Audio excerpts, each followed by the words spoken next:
بسم الله الرحمن الرحيم. الصلاة والسلام على أرسل المرسلين سيدنا محمد صلى الله عليه وسلم. اللهم صل على محمد في الأولين وصل على محمد في الآخرين وصل على محمد وصل على محمد في الملأ عليهم الدين.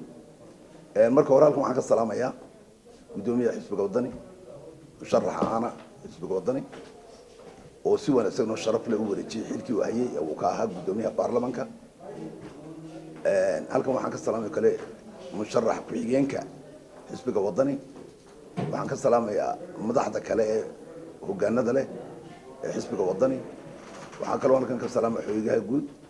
halkan waxaan kaloo ka salaamayaa madaxda kale xisbiga kuwii hore ugu soo biiray iyo kuwii intayada dambe ku soo biirtay baan halkan ka salaamayaa iyo dhalinyaradii iyo haweenkii taageerayaasha iyo madaxda xisbiga wadani aha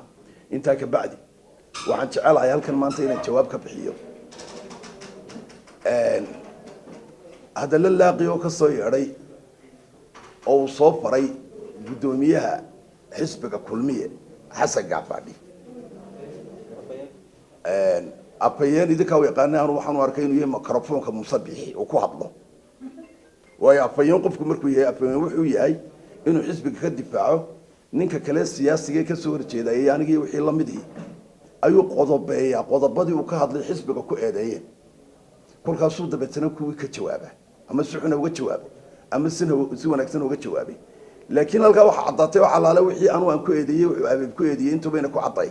دبتنا الدريق يدي وكبيرة أنا كمان هذا واحد الله يرام مصبح قاطي يا أنتي وقاطي يمد ولا ورقم تونا كمان هذا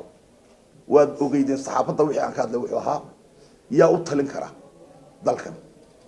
يا أين بحق من كرانا قبل كروا قدومي مدحوني جمهورية الصوماليين قدومي حزب الكلمية ولا قبل كرواي وحيابان كهذا وحصيح ما هو جامين كرا ضلكن مثل ما هو جامين كرا وحيابان كهذا يتكوا صيح أنا هيدور كتشوابه إن جاب هذوك هذا ليه وأبين كي حزب كلمية لكن كمو هذا الوقاض دول قاطيه وحنتبه القاطيه مال بوحال الأمر مصبح في الكود هيايو waxaan ugu bajirin buuga laqtarka ayuu ka hadlay anigii baa yaabay kuwa tarsana maxay dib ugu noqdeen aad baan u jeclaystay laakiin waxaanu ka hadlay waxa dambu ka hadlay oo dhan waan sugaya marka ninkii mikrofoonka musabixi ahaa iyo wixii uu soo faray ina gaafadon kale sharaf weyna ayaa halka ka soo faraya kolkan yaabay anigu insaan u aqaanay iyo wixii aan ku aqaanay aan ka waayay horta marka hore xisbiga kulmiyuu tagay go'aankiisa ma ahayn ana geeyay markhaatina waxa iga ah madaxweynaha jamhuuriyadda Soomaaliland iyo ninkii fariidka gaabna ee xirsi baa iga ahaa aniga anoo maqan oo Djibouti ku maqan markan la soo haduu yiri ma halkii ma tagayo ma noqon waa tagaysaa ma waan kugu khasbaa tagaysaa wada maqlaysa waa yahay madaxweynuhu markuu yeero waxa madaxweyne ma aragtay xasan gaafadhi ilaa anagu markii hore bixi ma tagin madaxweynahan u tagnay dabtana wuxuu yiri ma waxaan aniga taydin joojiyo ma ka yeero weydiiyay isaga markii baa loo yeero inta soo dhaadhacay ayaan lagu yeeray markan kugu sheego way waxaan arkay inuu lumayo oo gacantan ku hayay laakiin waxaan islahaa tagi gacanta ku hayay ku soo noqon maayo baro waxa la yiraahdo hooriga xagan galbeedkayga waxa doqonka u yaqaan hoori qolada reer bariga markay weydiiyay wax kale ay sheegaan halkan ka sheegi maayo marka ninka mikrofoonka uu aan ku hadaynin wax siyaasadana ka jawaabaynin wixii aan ka hadlay anu haddaan Ismaaciil ahay abib diri way ag fadhiyaan afkii sameeyay isaga ka hadli doona waa nin siyaasi ruux cadaadiya waa nin iniga horeeyay waa nin mujaahid soo aha waa ninkii sheegay inuu todobadii kamid ahaa ugu horeeyay gala ee wana bixi markii ugu dambeysay la ku tagay baa ugu tagay waa ninkii ka hadlayay isaga ka jawaabi doono anigu jawaabo ma yihi laakiin tii uma ka jawaabay intii Musabbix soo faray Musabbix wuxuu ka hadlay aniga ii weeday dhul buu qaatay iyo dhul buu boobay horta dhulka waxa ka mas'uula ama qofka siyaasiga ha qaato ama yuna qaadanina horta waxa ka mas'uula hadduu dhul qaadanayo dhul dawladdu leedahay waxa kala jira dhul ay dawladdu hoose ku shaqo leedahay oo dadka shacbiga leeyihiin oo dawladdu hoose ku leedahay in ay ka qaadato inta ay ka qaadato cid ay doonso siiso oo la yaqaano ilaa madaxtooyada habeenimo maalinba dadka u qortay si tiraahda nin kasto muwaadin ama madax noqday ama nin muwaadin ha noqday inta badan waa la siiyaa haddii qofku uu dhul hunguri ka galo wuxuu weydiistaa duq caasimada aniga waqtiga ka hadlaya jiciir baa joogay jiciiru imaqlaya weydiiya weligii yaalii intaan arti u qartay baloor muusin weligii iyo alihii wax baloog la ira iyo baloor la ira jiciir ninka aniga isiye moohay in weydiistay uu imaqlaya madaxtooyadu ka shaqeynaya kuma oga xumaan iyo been ha soo fariisto ka jawaabo taayana isii tawarti inta san ka jawaab ninka aniga weligay yaalay 6 baloodi siiyay wuxuu ahaa ninka xogayaha guud ee maanta halkan jooga jiciir meeshii xogayaha ninka la yiraahdo xogayii dawladda hoose ina uu aadan meel uu iga siiyay baloog dib uu iga qaaday jiciir aniga waanu ogyahay waanu ka wada hadal haddaan taa ka jawaabo arrimaha khuseeya dhulka muuse cid maanta dacwadaha wuxuu maxkamadaha ayaa ismaaciil dacwada uga furan buu ina gaafadhiirooda waa intii muuse u sheegay muuse inta ku yiri isagu waxa ma ogey waxaan leeyahay muuse ku yiri aniga weligay iyo allah wax dacwada maxkamadu ay maqlayeen cid walba ay maqlayeen weligay iyo allah wax dacwada hal dhul meel qura ayaa weligay dacwad la iga furay wax dhula taasina waxa dhul aniga ay igu wareejiyeen xasan xayd ismaaciil caymis odagii golaha deegaanka oo aadan اللهم صل على محمد إنا ورعدها إما كتشوجا أي أنا جايبه وريجي لون اللي يجي يبيه بوها ده بتنا عدي إياه السيسي يا مركا أنا جتوسك اللي يجي وريجي أي أنا جايبه قبض دعوة برته بفكر هذا دعوة محكمة كفرته دعوة عضاتهم محكمة دون ويا وضعكم هذا قبل تاي هذا محكمة صلاة تاي هذا قبل دبل وعليه فلان تاي فلان باني تاجن تاي أمور تاي أنا نوشجع أنا وحنا قريم ولي يا الله تاسع صورتي haddaan se u dhaadhaco isaga diiqadan dhex fadhiye ninku hadduu xarf dhex fadhiyo wuu qastaa muuse xaar buu dhex fadhiyo qasanaya haddaan ta u horeysa soo qata arrimaha dhulka uu sheegayuu leeyahay maxkamadaha waaniga ka jawaaba aniga waa dacwadda qura haddaan soo qaato kii uu afkiisa ku hadlaya ama mikrofoonka u ahaa ina gaafadhi muuse biixi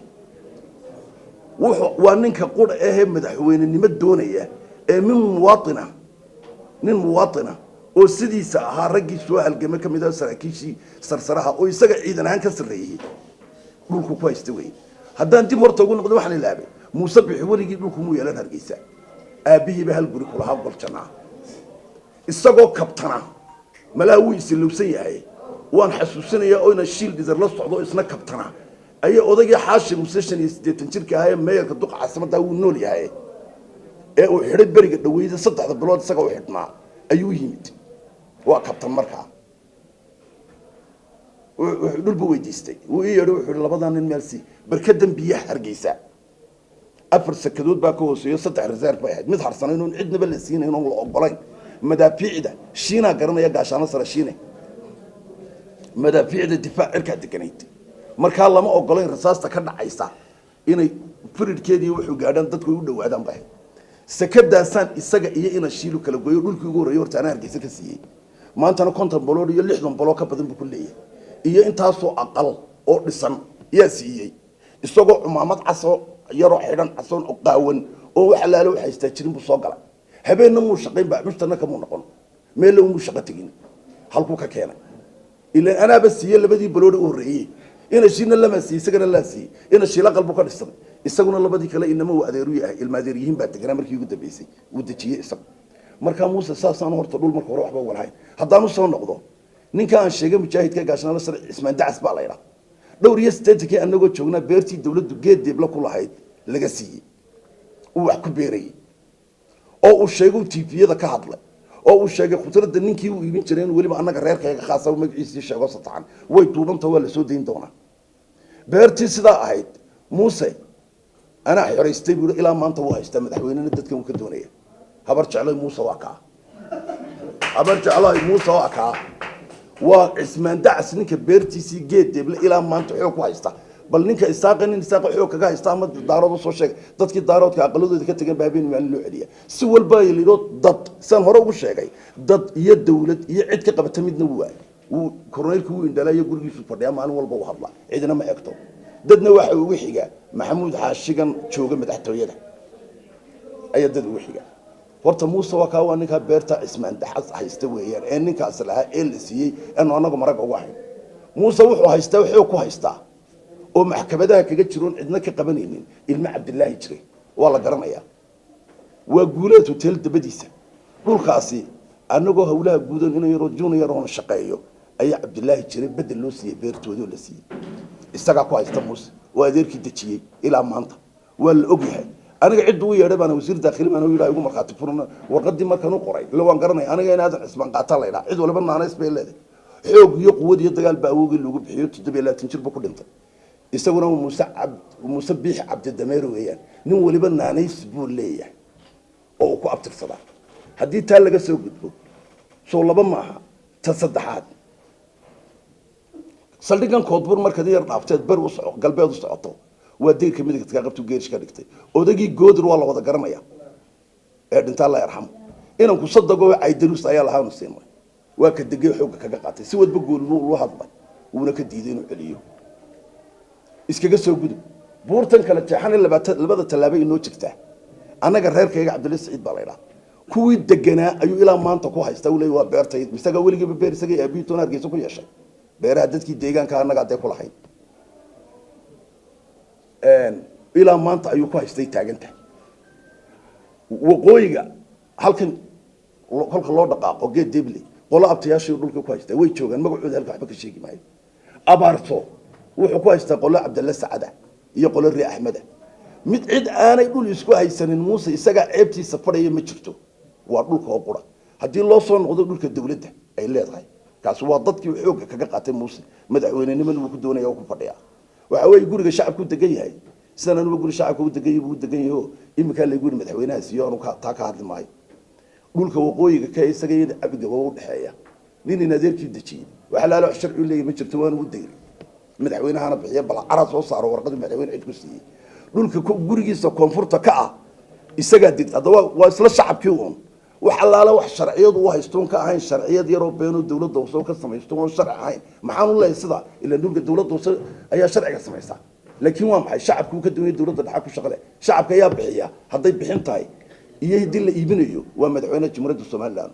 madaxweyne ku reeciga alla muusinin madaxweyne ku xigeen reeyalana muusinin siyaarayana muusinin inta imika uu yahay buu been ku seestay oo sharci yar oo jirin oo dhaban ku seestay waxaan xastaano daakhili ah oo ninkii wasiirka awlaad buu ka aan jiray dhintay Allah yarxamo ii sheeg magaciisa maya kii uu ka dambeeyay ee joog Ismaan Qaasim ayuu waraqaha u keenay ana ula hadlay Ismaan Qaasim waxaan ku war naga sii daa wax sharciyad oo uu haysto oo saxi ma jirto way intaas oo qof unba bixiya shacabka dhulka ku yaala ama dawladdu way ka iibisaa ama way ka iibisaa dawladdu ama madaxweynaha bixiyo ku siiya wuxuu dadka ku eedayaa hebel gurigii dawladdu iibsaday cidna ma iibsato guriga dawladda qofku markuu ka baxayo uu ku tabcay waxba ku dhasay sida abiib diriyo oo kale had buu iibiyay abiib ninku ka iibina dawladdu ka iibsaday ninna inta guri dawladeed iibiyo dawladdu mulkiyeed sharci mid dooma samayso wala wad ogiyo wala yaqaan yaani waa been abuurka uu mikrofoonka uu meesha soo dhigay uu ka hadlay uu yiri way hadii aan inta uga soo gudbo oo soo sheegay ilaa buurtii kala jeexnay ugu yaraan 20 ama ka badan dacwooyina oo dhul ku saabsan been midna ma sheegayo ayaa Muuse Biix wax maxkamadda uga furay wax dadku haysta waana ninka madaxweynaha ku doonaya way hadii inta laga soo gudbo oo inuu soo dhaafno wuxuu ninka mikrofoonka oo yiri Ismaaciil feelkiisu haya war anaga feelka yaga ma haya anaga feelkiisa hayna Muuse na feel halkan kuma leh maanta jawaabtayda badin maayo waxa weeyaan waxaan sheegay inuu leeyahay feelkiisu haya anagu waxaanu qabanay xafladan ku soo biireynay xisbigan wadani maalintii waxaanu qabanay khamiistii baa la qabtay arbacadii isagoo gaariga lagu sido oo waliba inaan kii waday uu ku wada aan garanayo oo aad garanaysaan uu yahay ka yaran adeerka oo ay haysto sagal jad Abdi Yusuf Aar ayaa telefoon ii soo diray wuxuu adeer waan ku doonaynaa adeer maxaad iga doonaysaa adeer arrin muhiim ah ku doonaynaa adeer sootaynu dhamaysanay wuxuu adeer waataynu dhamaysano wadan inaad gashaan uu baan kula gartay laakiin arrin aan taa qodaysiinin baan ku doonaya waayahay baan suuqan joogay waan ku celiyo waan shaki adeer miciid kula socota isagu sidaa waxaan wuxuu dhimay cidna lama socoto ciyaalkan sidoo dharkiisu ku soo tolay gurigii baan soo taagay waa arbacadii shantii iyo barkii galabnimo Muuse xagga dambe lagu sidaa yimid waxaan leeyahay gaabir dhafanigan mikrofoonka oo le feelkaagu hayaayo maana feelkiisa iyo mise isaga haya markuu arbacadii markan galay kolkii cid waliba ii taacad wada isagoo sidii la keenay ee walaalkay oo mujaahid oo la socda kii xabada isaga dhiyay la socday uu naga furo albaabka waan ku doonaynaa aan ma furayo uu naga furo albaabka aan ma furayo kana lama hadlayo wax hadal naga ma dhaxeeyaan walaalkay war naga furo anaga ku wada doonaynay idin kama furayo baan kana kama furayo kala socday awowgiiba ismaaha waa raggii aan hore u wada qanciyeen u sheegay nin walba fasaxay buu ahaa markaasa anaga faylka haya markaasa oran kara ayaa ina gaafaadhay annagana oran kara intuu sheego ku oran kara waa rag oo laga maarmay nagamu maarmin ilaa maanta ooya Soomaaliland oo dhibna waa ogtay wax iska celiyo kulmiyu joogay annaguna wadani baan joognay waxa saxaafadayda idinku xigi doontaa oo kol haduu bilaabay furmaysan leh soo daa cidad haysato iyo waxa dhiid agtaada joogta cid walba bal ka soo hadashii qof u damqanayana nin siyaasadda u bilslaada baan ahay nin adiga ku garanaya baan ahay ninkii maxamed xaaji ibraahim cigaal sheegay baa tay intuu wasiirka waligii marbu xil dalkan ka qabta xilkii wixii uu ka qaadiyay wuxuu geystana waad garanaysaa taariikhdu waa wax qoran Soomaaliland marbu wasiir daaqil noqdo markii wixii dhacay iyo wixii uu geystay intaba waad garanaysaa saxaafadaha dambe ku sheegi doona barigi ibraahim xaaji cigaal wuxuu wali waan xasuustaayo wuxuu waa mashruuc intuu yaabay sidoo waday ilaa waxa islaayeen ku dul kacsadeen haddana wuxuu yiri kolku eriyay waa rafadkay rafanaysay buu waa rafadkay maxamed xaaji ibraahim cigaal baa Allah naxariistay marka waxaan leeyahay taariikhdaadu way qorantay buugaaga aday Soomaaliland haysta anu dagarna maan galin diilna maan galin kitaab cadoonan cidna gudub ka galin baan haysta wuxuu waa faqash haddaan imka Muuse u tago waxaan noqon lahaa janraarada ka ugu sareeyay mujaahidka kolka uu tago weydin buu dadku ku oranaya waa faqash faqashnimadu waxay ahayd askari ama kuwa soo dirayla waa nin ciidanka ahaa iyo nin dawladda Maxamed Siyaad Barre u adeegayay ama sirdoon ugu adeego ama ku dagaalamaya hawl noqdo ayuu aanu nin ciidan ma nin dhalinyaro daadiinano idinka yar baan ahaa anu waqtiga oo isagu ka waramayo oo dhowr iyo 20 jira oo saddex u buuxsamin ayaan anigu ah oo shaqaale dawladeed inay yiro big grade dawladda hoose ka shaqeeya ummadoo dhan way garanaysaa markuu waxaan ka waran mid quraha soo joojiyo leeyahay Ismaaciil taas uu xiray dibtaas uu geystay taas sabi waligeed lama helayo Ismaaciil kaas uu wax taray kaas uu qabtay kaas uu bultiimeen san isagoo kabtano qaawan inta halkan yimid dhulka uu siinayay isagoo waligeed dhulku yeelan ayuun bay ahayd marka maxaan markan siinayay odagan shaniist jirka adeerka nooyi muxuu ahaa markuu siinayo bariyay la siinayo dhulka siinaynay muxuu samaanta noqday waxaan saxaafadeeda ku sheegi doonaa Muuse madaxweynaha doonaya waa kuma waa saxaafadaha iyo warsaxaabta socota Muuse muxuu ahaan jiray markii hore dawladdiisii aad Barre muxuu ka dib noqday taawan sheegaya qarin maayo waligeyba aan uu sidii muxaqir ma yihi mujaahid buu noqday mujaahidnimadii muxuu ka dambeeyay oo ka dambeysay qurmisnimu ka dambeysay oo tayada dama ku sheegi doona oo qurmis buu noqday Muuse muxuu u yaqaanaa koonfurta bari iyo sanaag saxaafadii dama ku sheegi doona Muuse muxuu u yaqaanaa gobolka Laascaanood iyo dadka degan saxaafada dama ku sheegi doona Muuse muxuu u yaqaanaa gobolka Awdal iyo gobolka Salab saxaafada doona ku sheegay waxaan ugu sheegayaa intii halgankii laga soo noqday ee la soo dhameeyay dhalinyaro badan oo daadiinana dhalato garanaynba oo fahamsanayna wuxuu yahay marka waa in loo sheegaa qofka madaxweynaha ummadan ka doonaya ku uu yahay iyo wixii waa in la fahamsiyo loo sheego imika u dambaysan Muuse wuxuu ninkii suldaankii Subayr awal baabiyay ana riday oo ku kala saartay calaamada taagan shalay waxa ku jiray odayalba gobolka ku shirayeen uu isugu yeeray Mansuur iyo shirin intuu lacagta u qaybiyay oo lahaa inuu taagan suldaankii guud horu yeedhalay waa ku tobanka jeer dilay sidoo ku dilay markii horena wuxuu ku dilay waxaan anigu idhaa dhab uu yiraahdo oranay markii dambe wixii ka waayo yuru waabiyana wuxuu yiri waan ka qaaday xilkii waana mid kala saaray kii dambu saaray baa burcaymka ugu horeeyay hadana xal oo dhan ka hadlayay baa leeyahay bal dhibaatada ay afada eega Muuse waa aafo loo baahan yahay dadkan iyo dalkan in laga qabto ummadda Soomaaliland naxana waxaan eega baan leenahay ummadda Soomaaliland waxaan leenahay codkiina wadana siiya baan leenahay ummadda Soomaaliland waxaan leenahay war nin dadka isku wadi kara ilaa sida aan gobolada u sheegay dadku u siman yihiin oo naxal iyo qabyaalad iyo xasidnimo iyo cuqdadi aanay dhaaminin oo talaaya ka kaca codkiina Ilaahay baan isku dharshaxsinina waxaad siinaan nin kale talaaya Soomaaliland ee Soomaaliland inta idhaman isu keenaya assalaamu calaykum waraxmatullaahi wabarakaatuh